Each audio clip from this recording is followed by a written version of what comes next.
Dinig po ba yung audio ko? Mga kapatid, mapagpalang umaga po.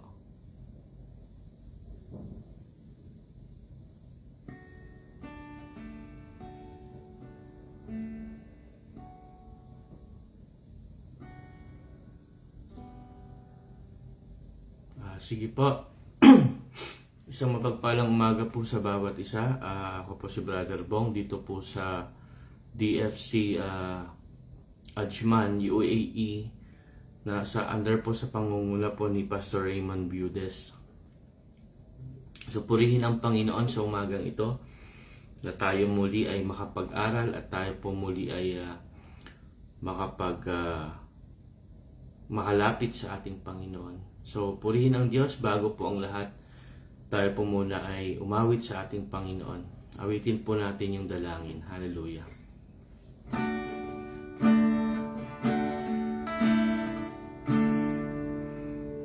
Dinggin niyo ang dalangin ko, nais kong mapalapit sa inyo, naway pakinggan ang aking pagsamong Panginoon, ako'y tanging sa inyo. Dinggin niyo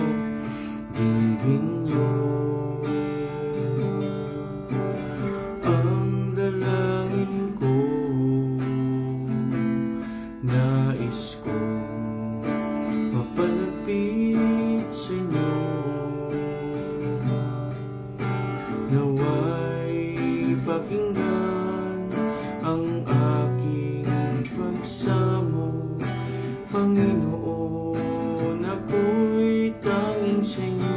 Turuan niyo ako, Panginoon. Turuan niyo akong gawin ang inyong kalooban nang masunod layunin niyo sa aking buhay. Hubugin niyo ko ayon sa nais niyo, o aking Diyos, o aking Diyos. Panginoon,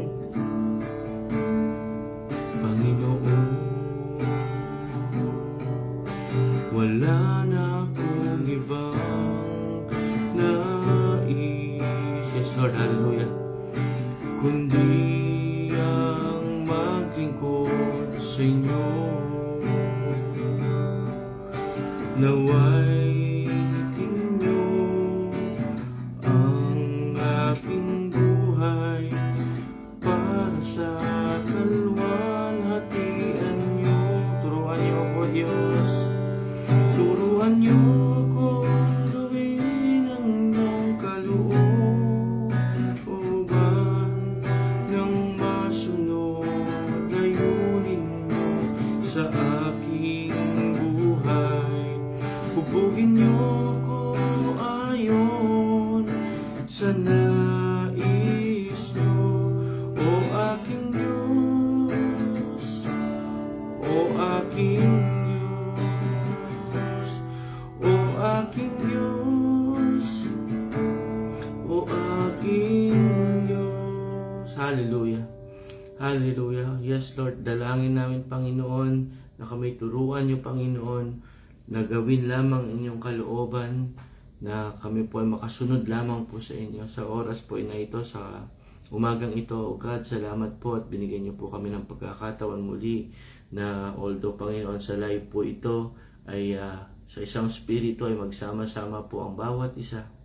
Salamat po sa pagkakataon na makapag-aral po muli ng iyong salita. Itago niyo lamang po ako, Panginoon, sa inyong likuran, at lahat po ng aking sasabihin ay manggagaling lamang po sa inyo.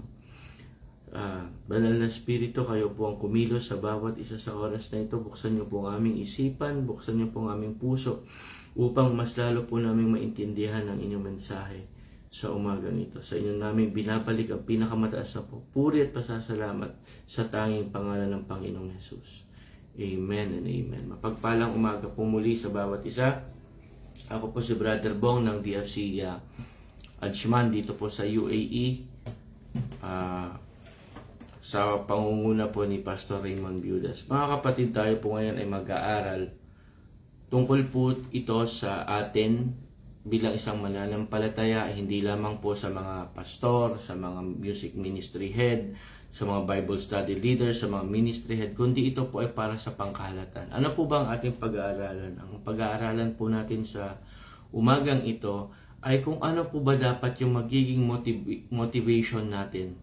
Ano yung motivation natin sa paglilingkod sa Panginoon?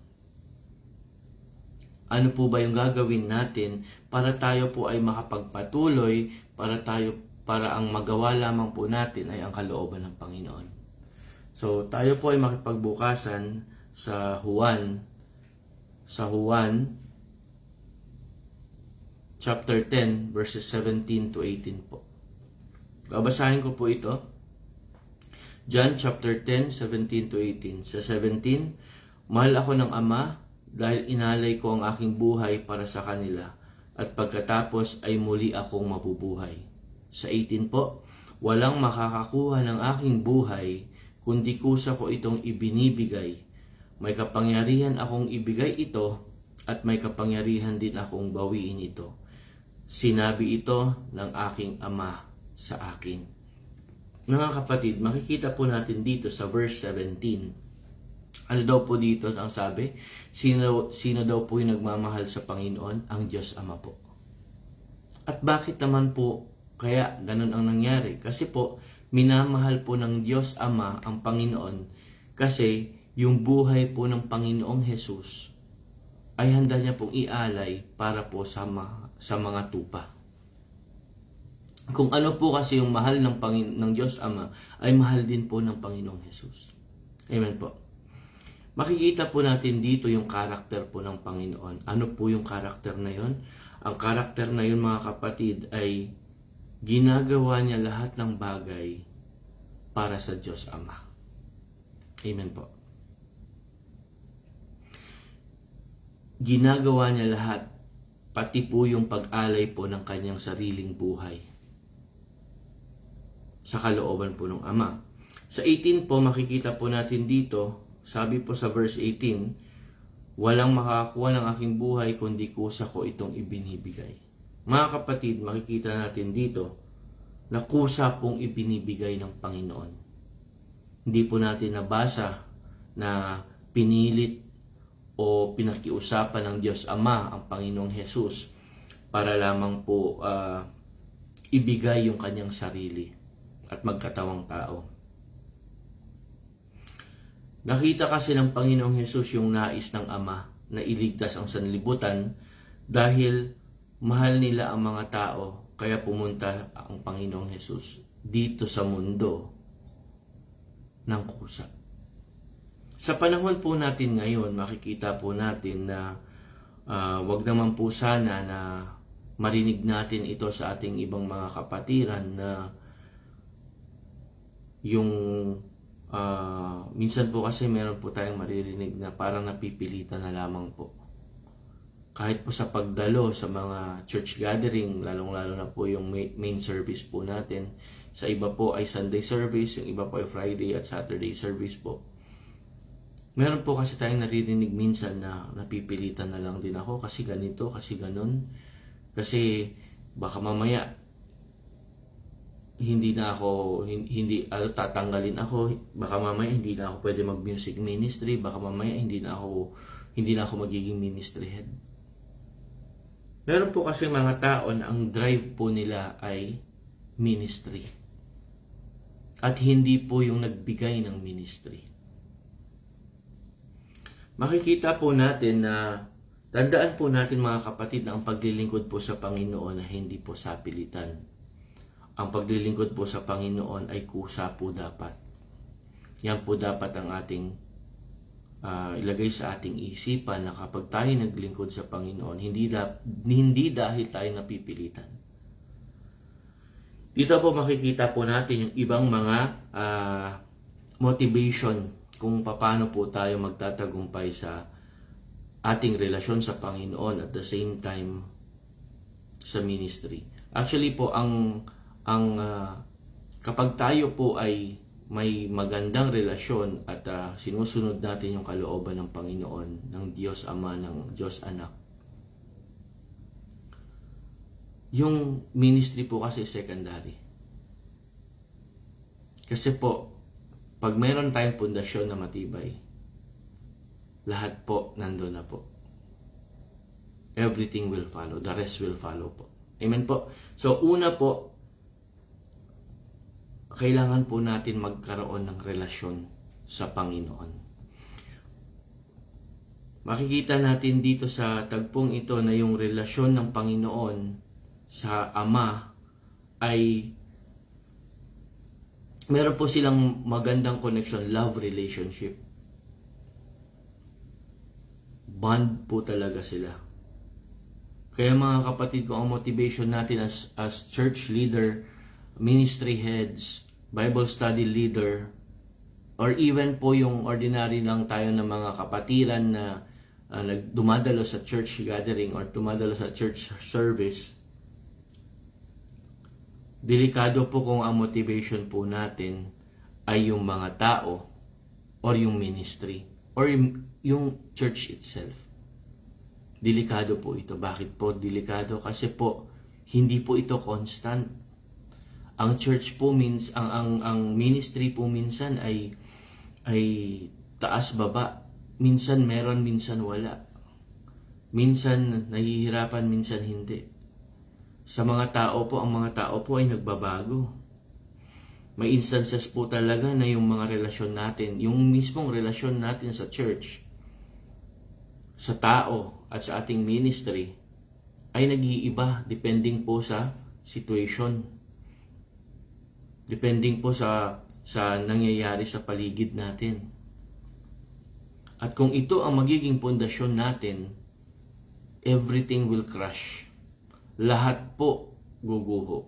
Pero mga kapatid, ang magandang balita po ay kung ang pundasyon po natin ay matibay, which is ang pundasyon natin ng Panginoong Hesus,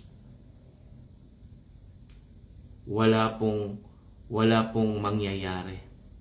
Kasi alam po natin yung pundasyon po natin at hindi po, it will never be shaken.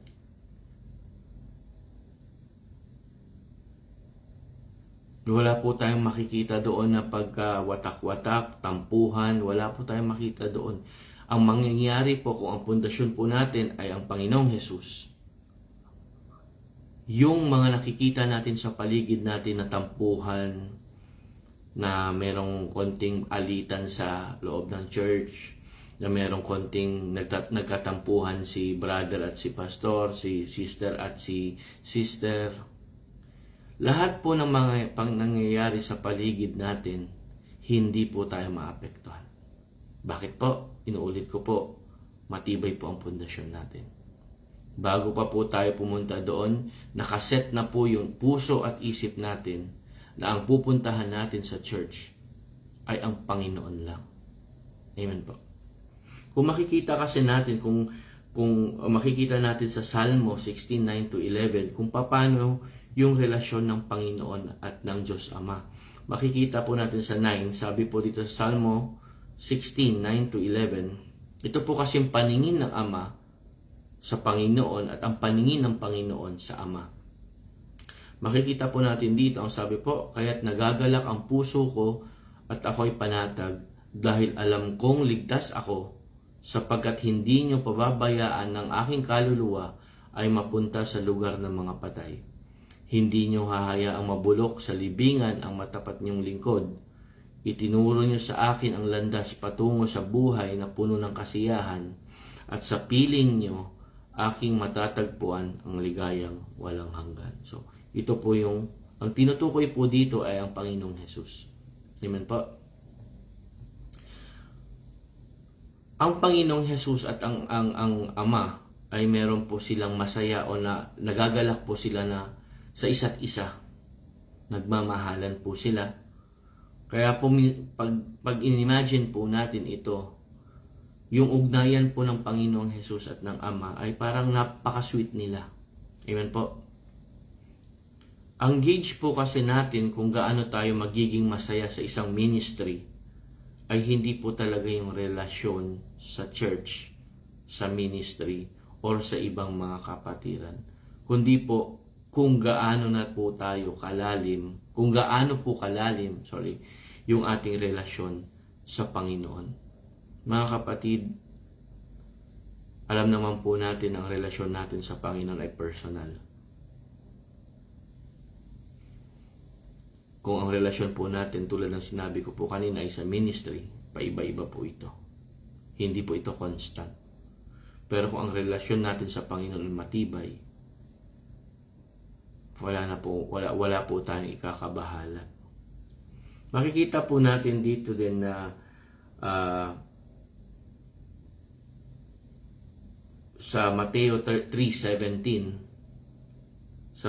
Mateo 3:17, dito makikita rin natin kung ano yung sinabi ng Ama sa Panginoon. Makikita natin yung relasyon kasi po nila. Sabi dito, at may boses na narinig mula sa langit at nagsabi, ito ang minamahal kong anak na lubos kong kinalulugdan. Ano daw po ang sabi ng Ama? Kinalulugdan niya ang Panginoon. Ano po ang ibig sabihin ng kinalulugdan? Natutuwa or siya yung apple of the eye ng Diyos Ama.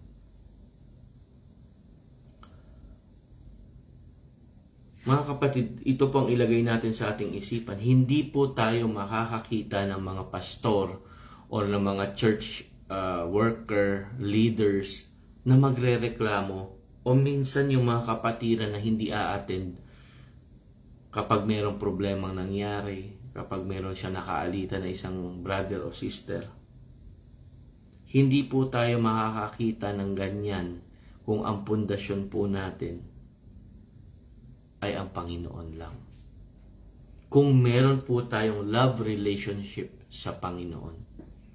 Bakit po natin nasabi ito? Kasi just imagine mga kapatid, kahit tukso hindi po makakapasok sa atin. Kapag yung relasyon natin yung love relationship natin sa Panginoon ay tulad po ng relasyon ng Panginoong Jesus at ng Ama, kahit po yung tukso hindi po makakalapit. Bakit po? Just imagine lamang po, it will be a temptation of, joy of temptation, tsaka joy of the Lord. Yun po ang pagpipilian natin. Mga kapatid, siguro kapag yung temptation lumapit sa atin, kapag tayo punong-puno ng Panginoon, ng Espiritu ng Panginoon, may offer sa atin ang mundo. Napakasarap, magiging masaya daw tayo, yung tipong ganon. Pero mga kapatid, pag ito'y lumapit sa atin at punong-puno tayo ng Panginoon, ng Espiritu ng Diyos, anong masasabi natin? Hindi kita kailangan kasi fulfilled na ako. Yung ang ino-offer ng mundo ay lesser. Mas malaki ang ino-offer sa akin ng Panginoon dahil ang Panginoon ang aking satisfaction. Ganun po ang magiging mindset natin kapag punong-puno po tayo ng Espiritu ng Diyos. Amen po. Siyempre po, kapag masaya po tayo, hindi naman po tayo matutokso na po, di ba? Tulad lang din po sa may mga asawa. Siyempre po, kaya po natin pinili yung ating asawa, kaya po tayo nag-asawa. Kasi hindi na po tayo kasi tayo po ay kontento na sa ating partner. Amen po. Ang nakakalungkot lamang pong isipin, meron pong mga tao na mabilis pong mapagod, ma-burnout na po sa paglilingkod sa Panginoon. Bakit po? Kasi po, ang motivation po nila ay mali. Ang motivation nila ay ang ministry. Ang motivation po nila ang church. Ang motivation po nila ang relasyon sa kapwa. Hindi po masama magkaroon ng relasyon sa church. Hindi rin po masama magkaroon ng relasyon sa kapwa. Or hindi rin po masama na magkaroon ng relasyon sa ministry itself. Pero mga kapatid, we have to set our priorities. Kasi po, tulad ng sinabi ko kanina, kung priority natin ang Panginoon, kung mas matatag ang pundasyon natin sa Panginoon at yung relasyon natin sa Kanya ay matatag, all the rest will follow po. Magiging maayos po lahat. Amen po. Number 2 po, kapag tayo po ay naglilingkod sa Panginoon, isang motivation din po natin ay lagi po nating isipin na lahat ng ating ginagawa is all about God. It is all about God. It is all for God. Makikita mo natin ito kung hindi ko na po babasahin yung buong chapter, pero meron lang po excerpt na kukunin na lang po. Makikita po natin ito sa John 17. Kung sa John 17 po, buong chapter po natin babasahin ito, makikita po kasi natin dito na ang pinapatungkulan ng Panginoon ay everything is about the Father. Gusto ng Panginoon, tulad po ng sa verse 6, sabi dito, ipinakilala kita sa mga taong pinili mo mula sa mga tao sa mundo at ibinigay sa akin. Sila ay sa iyo at ibinigay mo sila sa akin at sinunod nila ang iyong mga salita. Tingnan niyo po dito, makikita lang po natin dito na ang Panginoon po kasi ang ginagawa niya po ay lahat po para sa kaluguran ng Ama. Amen po. Sa kagalakan ng Ama. Para hindi po tayo ma-burn out o hindi po tayo mapagod. Hindi po tayo magsawa. Kasi minsan po sa mga churches, ang daming mga nangyayari. Hindi na ako pupunta dyan, nakakasawa naman makisama sa kanila. Kahit anong gawin ko, wala naman din nangyayari. Yung mga tipong ganun po.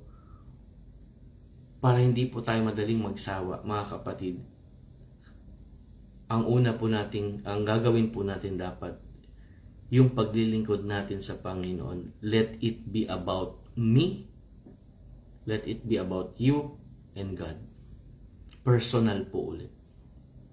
Kapag meron po tayong personal, mga kapatid, kung ino-offer natin lahat sa Panginoon yung ating paglilingkod at hindi po sa ministry at hindi po sa yung ganun po, hindi po sa tao, not to please anyone but God only po. I-please po natin ang Panginoon, ibigay po natin sa Kanya kung ano yung nararapat po talaga sa Panginoon. Amen po.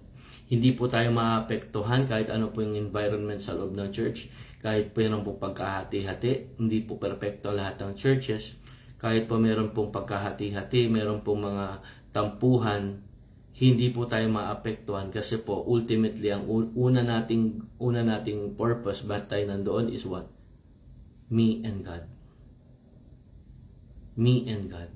Amen po. Bago pa tayo makarating doon sa church, punong-puno na po tayo ng pakikipag-ugnayan natin sa Panginoon. Kaya kahit po meron po tayong mga kinaiinisan or kagalit sa church, matatabunan po lahat ito. Amen po. Number 3 po. Pag binasa po natin sa John 4:31 to 34, 1:31 to 34 po. Sabi po dito, samantala, pinakiusapan ng mga tagusunod niya si Jesus na kumain na.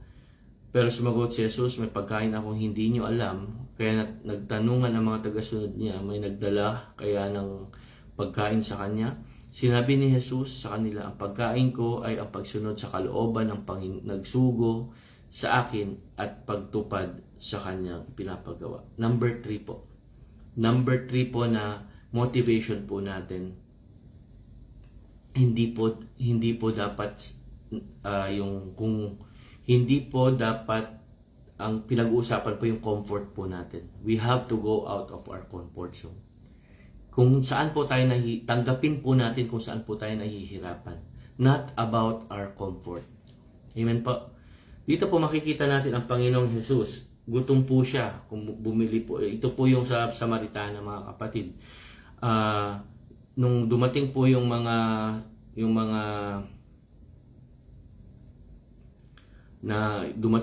alagad at pinapakain na po ang Panginoong Jesus, ang sabi ng Panginoong Jesus ay may pagkain na po siya na hindi alam. Ano ba daw po yung pagkain ng Panginoong Jesus? Ang pagsunod sa kalooban na nagsugo sa Kanya at pagtupad sa Kanyang ipinapagawa. Amen po. Amen po. Just imagine lamang po, ang comfort po dito, ang premise po dito ay nagugutom na po ang Panginoon. Pero mga kapatid, isinantabi ng Panginoong Jesus yung physical niya kasi ang gusto niyang bigyan ng kagalakan ay yung spirito.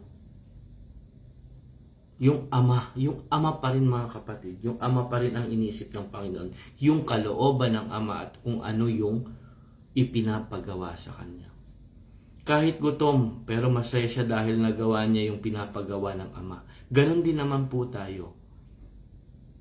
Kahit nahihirapan tayo, kapag nagagawa natin yung kalooban at yung pinapagawa sa atin ng Panginoon, maggalak po tayo mga kapatid dahil po sa ating sakripisyo na nakakabigay lugod tayo sa Panginoon. Ang gawin lamang po natin ay gawing priority ang Panginoon. Ang priority natin ay ang Panginoon bago po tayo. Kasi pansinin po natin nung sa ibang mga verses na ang Panginoon po, lahat po nung marami pong sinabi sa kanya hindi maganda. Pero ano po bang sinabi ng Panginoon? Hindi po siya nag-retaliate sa mga Pariseo. Ang ginawa lamang ng Panginoon kung ano yung pinapasabi ng Ama, yun lang po ang sasabihin niya. Kaya kung wala siyang sasabihin na galing sa Ama, ang Panginoon po ay na matahimik lamang. Mga kapatid, hindi po automatic na nagagalit ang Panginoon kasi ang kalooban at kung ano ang lamang ang gustong ipasabi ng Ama ang kanyang ginagawa. Tandaan po natin ito na kapag matibay ang relasyon natin sa Panginoon, kahit ano pong sitwasyon o kalalagayan po natin, we will take joy in serving Him. Amen po. Bilang pagtatapos po ng ating pag-aaral, makipagbukasan nga po tayo sa Isaiah 53:10. Isaiah 53:10. Sabi po dito, pero kalooban ng Panginoon na saktan siya at pahirapan. Kahit na ginawa siyang handog ng Panginoon para mabayaran ang kasalanan ng tao, makikita niya ang kanyang mga lahi at tatanggapin siya ng mahabang buhay. At sa pamamagitan niya ay matutupad ang kalooban ng Panginoon. Mga kapatid, bilang isang worker, church worker mga kapatid, bilang isang tagasunod ng Panginoon, bilang isang kabahagi ng isang church, gayahin po natin ang Panginoong Jesus. He is our perfect example. Perfect example sa paglilingkod, perfect example sa pagpapakumbaba, perfect example kung paano dapat yung magiging relasyon natin sa Kanya at sa Ama. Mga kapatid, ulit ko po, lahat po ng ating gagawin para sa Panginoon, dapat po ito po ay kusa. Kusa po nating gagawin at wala po tayong inihintay na kahit ano. Kusa po nating gagawin. Bakit po? Dahil mahal po natin ang Panginoon. Dahil meron po tayong relasyon sa Panginoon. Dahil meron po tayong love relationship sa Panginoon. Amen po. So, ibig sabihin mga kapatid, sa oras na ito, pagpunta po natin sa ating mga trabaho, sa araw na ito, sa paglabas po natin, let it be ang bukang bibig po natin at magiging dahilan natin sa lahat, kahit po tayo ay nahihirapan, nasasaktan, sabihin natin ito lagi. Kalooban ito ng Panginoon. Kalooban kasi ng Panginoon. Amen po. Yun po maging bukang bibig po natin, mga kapatid. Totoo po na meron pong mga sakripisyo sa paglilingkod, pero gawin po natin yung sakripisyo para sa Panginoon at hindi po para sa tao. Hindi po para sa ministry, hindi po para sa church, kundi sa Panginoon. Amen po. At wag pong mawawala yung relasyon natin sa Panginoon at bagkus lalo nating patibayin ito. Wag po tayong maging ministry focus, kundi mag-focus po tayo sa nagbigay sa atin ng ministry. Dahil ano po, tingnan niyo po, meron pong ipinalit ang pangalan, meron pong ipinalit ang Panginoong Diyos Ama. Yung pong kapalit ang binigay sa Panginoon. Ano pong kapalit na yun? Ang binigay po ng Diyos Ama sa Panginoon ay binigyan po siya ng pangalan ng higit sa iba pang pangalan. So ganoon naman po tayo mga kapatid sa ating pagpapagal, sa ating paglilingkod sa Panginoon, sa ating journey as a Christian. Patibayin po natin relasyon natin sa Panginoon, gawin natin siyang pundasyon natin, love relationship with God mga kapatid. At in the end, alam natin we will have our reward din po sa ating mga ginagawa, sa ating pagpapagal. So purihin ang Panginoon, mapagpalang umaga po sa lahat, tayo po ay yumukot manalangin. Hallelujah, hallelujah, hallelujah. Purihin ka, O Diyos, napakabuti ninyo. Dakila kayo, O God. Hallelujah. Salamat, Panginoon, sa inyong mensahe, Panginoon. Salamat, Panginoon, for opening our eyes, for opening our hearts, Panginoon, sa mga motivation na dapat namin gawin, O Panginoon, upang hindi po kami ma-burn out, Panginoon, sa aming paglilingkod sa inyo, O God. Let it be between us and you, O God, between me and you, O God. Hallelujah. Hallelujah, hallelujah. Panginoon, alam po namin, Panginoon, na if we have a good foundation, Panginoon, a strong foundation, Panginoon, which is you, Panginoon, which is our love for you, O God, our relationship with you, O God. Alam po namin, O God, the rest will follow. Alam po namin na kayo, Panginoon, ang nagbigay sa amin, O God. Kung ano man po meron kami ngayon, ang ministry namin, Panginoon, yung church namin, O God, yung mga leaders namin, O God, alam po namin, Panginoon, na kayo ang nagtalaga nito at nagbigay nito, Panginoon. Patuloy niyo po, Panginoon, nabigyan po sila ng wisdom and knowledge na nagmumula lamang po sa inyo upang ang kalooban niyo lamang, Panginoon, ang mangyari. Panginoon, sa oras po na ito, sa amin pong paghiwa-hiwalay, Panginoon, sa paghiwa-hiwalay po at pagpunta po sa mga trabaho ng iba namin mga kapatid, let it be, Panginoon, na ang bukang bibig namin ay let your will be done. Kung meron man po nangyayari sa buhay po namin ngayon na alam namin na hindi favorable, Panginoon, ang bukang bibig po namin, it is your will. Lord God, it boils down to one thing, love and trust with you. Purihin ka, O Diyos, napakabuti po ninyo. Purihin ka, O Diyos, sa inyong kadakilaan, sa pangalan ni Jesus. Amen and amen. Purihin po ang Panginoon. To God be all the glory po. Patuloy po tayo sa Panginoon. Patuloy po tayo maglikod sa Panginoon. To God be all the glory po. Bye po.